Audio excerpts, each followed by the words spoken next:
எல்லாருக்கும் வணக்கங்க. Cook to easy சேனலுக்கு உங்களை அன்புடன் வரவேற்கிறேன். இன்றைக்கி நம்ம பார்க்க போகிற ரெசிபி புட்டு, அதாவது தேங்காய் மாவு. இந்த தேங்காய் மாவு எப்படி செய்கிறதுன்னு பார்க்கலாம் வாங்க. இது சுலபமாக வீட்டில் இருக்கக்கூடிய பொருட்களை வச்சே செஞ்சிடலாம். புட்டு செய்கிறதுக்காக ஒரு கப் அளவுக்கு பச்சரிசி மாவு எடுத்து வச்சுருக்கேன். இந்த பச்சரிசி மாவு கடையில் வாங்கினது தான். உங்களுக்கு விருப்பம் இருந்தால் நீங்கள் வீட்டிலையே பச்சரிசி மாவு ரெடி பண்ணி வச்சுக்கலாம். அப்படி இல்லாட்டி நமக்கு புட்டு மாவுனே கிடைக்கிதுங்க, அதை கூட நீங்கள் வாங்கிக்கலாம். ஒரு கப்பு மாவுக்கு நான் நீங்கள் 1/4 டீஸ்பூனுக்கும் கம்மியாக உப்பு போட்டு கலந்து விட்டுக்குங்க. உப்பும் மாவும் நல்லா கலந்ததுக்கப்புறமா இதில் சுடுதண்ணி ஊற்றி நம்ம கலந்து வைக்க போகிறோம்.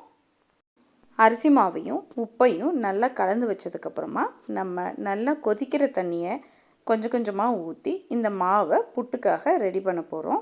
நீங்கள் சுடுதண்ணியை ஒரே டைமில் சேர்த்துடக்கூடாது, கொஞ்சம் கொஞ்சமாக தான் நீங்கள் தண்ணி விட்டு சேர்க்கணும். இங்கே ஒரு கப் அளவு அரிசி மாவுக்கு நான் 1/4 கப் அளவுக்கு தண்ணி சூடு பண்ணி வச்சுருக்கேங்க. இங்கே சுடுதண்ணியோடைய அளவுங்கிறது நம்ம வாங்கியிருக்கக்கூடிய அரிசி மாவுடைய தன்மையை பொறுத்து கூடவோ குறையவோ செய்யும். ஒரு கப்பளவு அரிசி மாவுக்கு ஒரு கப்பளவு தண்ணிங்கிறது அளவு. நம்மளுடைய மாவுடைய தன்மையை பொறுத்து இது கூடவோ குறையவோ செய்யலாம். அதனால் நீங்கள் ஒரே டைமில் எல்லா தண்ணியும் சேர்க்காமல் கொஞ்சம் கொஞ்சமாக தண்ணியை சேர்த்து கலந்துக்குங்க. மாவில் நம்ம ஊற்றிருக்க சுடுதண்ணி கை பொறுக்கிற அளவுக்கு சூடு வந்ததுக்கப்புறமா நல்லா மாவை உடச்சி பிசைஞ்சு விட்டுக்குங்க. பிசைஞ்சு விட்டுக்கிட்டிங்கன்னா மாவை பிடிச்சா நமக்கு பிடி வரணும். அதே சமயத்தில் அதை உடச்சி விட்டிங்கன்னா அது பொழு பொழுன்னு விழுந்துடணுங்க. இதுதான் நம்மளுடைய புட்டு மாவுக்கான பதம்.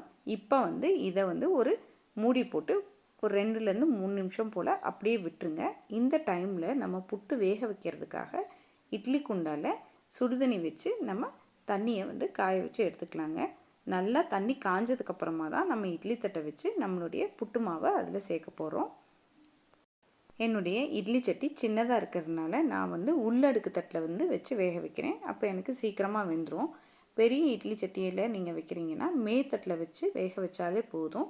நீங்கள் பெரிய இட்லி சட்டியில் வைக்கும்போது கீழ்த்தட்டில் வச்சிங்கன்னா நீர் கோர்த்த மாதிரி ஆயிரும் நம்மளுடைய மாவு. இட்லி சட்டியில் தண்ணி சூடாகிறதுக்குள்ளே இங்கே மாவு பார்க்கலாம் வாங்க. 3 நிமிஷம் போல் நம்ம மாவை மூடி போட்டு மூட வச்சுருந்தோம். நல்லா அந்த சூடு மூடிக்கேறி வேர்த்துருக்குங்க. இப்போ இந்த மாவை ஒரு தடவை கையில் நல்லா உடச்சி விட்டுக்குங்க. இது மாதிரி கையில் நல்லா உதிர்த்து விட்டதுக்கப்புறமா இப்போ இந்த மாவை நம்ம இட்லி சட்டியில் ஆவியில் வேக வச்சு எடுத்துக்க போகிறோம். மாவு நமக்கு சரியான பதத்துக்கு ரெடி ஆயிடுச்சு. நான் இந்த புட்டு மாவை இன்றைக்கி வாழை இலையில் வேக வைக்க போகிறேன். உங்களுக்கு இலை கிடைக்கல அப்படின்னா நீங்கள் துணியை போட்டு அந்த ஈரத்துணி மேலே நீங்கள் இந்த மாவு கொட்டி கூட வேக வச்சுக்கலாம். நம்ம ரெடி பண்ணி வச்சுருக்க எல்லா மாவையும் இந்த வாழை இலை மேலே கொட்டிடுங்க. மாவை எல்லாத்தையும் கொட்டினதுக்கப்புறமா 3 டேபிள் ஸ்பூன் அளவுக்கு துருவின தேங்காய் எடுத்துருக்கேங்க. அதையும் மாவோட மேல் பகுதியில் வச்சுட்டு மூடி போட்டு 5 நிமிஷம் போல் ஆவியில் வேக வச்சு எடுத்தோம்னா நம்மளுடைய புட்டு மாவு ரெடி ஆயிரும். தேங்காய் நீங்கள் அதிகமாகவே விரும்பி சாப்பிடுவீங்கன்னா நீங்கள் இங்கே 5 டேபிள் ஸ்பூன் அளவுக்கு கூட தேங்காய் சேர்த்துக்கலாங்க. அது உங்களுடைய விருப்பம். தேங்காய் சேர்த்ததுக்கப்புறமா மூடி போட்டு ஆவியில் இந்த மாவை வேக விட்டுருங்க. 5 நிமிஷம் போல் ஆயிடுச்சுங்க. வாங்க நம்மளுடைய புட்டு மாவு எப்படி வந்திருக்குன்னு பார்க்கலாம். பாருங்கள், மாவு நல்லா வெந்து அந்த வெந்த ஸ்மெல் நமக்கு நல்லா தெரியுது. பாருங்கள் எவ்வளோ உதிரியாக இருக்குது நம்மளுடைய மாவுன்னு. இப்போ இந்த மாவை ஒரு பவுலுக்கு நம்ம ட்ரான்ஸ்ஃபர் பண்ணிக்கலாங்க. புட்டு மாவை ஒரு பவுலில் எடுத்ததுக்கப்புறமா இந்த புட்டு மாவு கூட சேர்க்குறதுக்காக எந்த கப்பில் நீங்கள் அரிசி மாவு அளந்தீங்களோ அதே கப்பில் 1/2 கப் அளவுக்கு துருவின தேங்காய் எடுத்துக்குங்க. அந்த தேங்காயை இந்த மாவோடு போட்டு ஒரு தடவை கலந்துக்குங்க. அதே போல் நீங்கள் எந்த கப்பில் அரிசி மாவு அளந்தீங்களோ அதே கப்பில் 1/2 கப் அளவுக்கு சர்க்கரை எடுத்துக்கோங்க.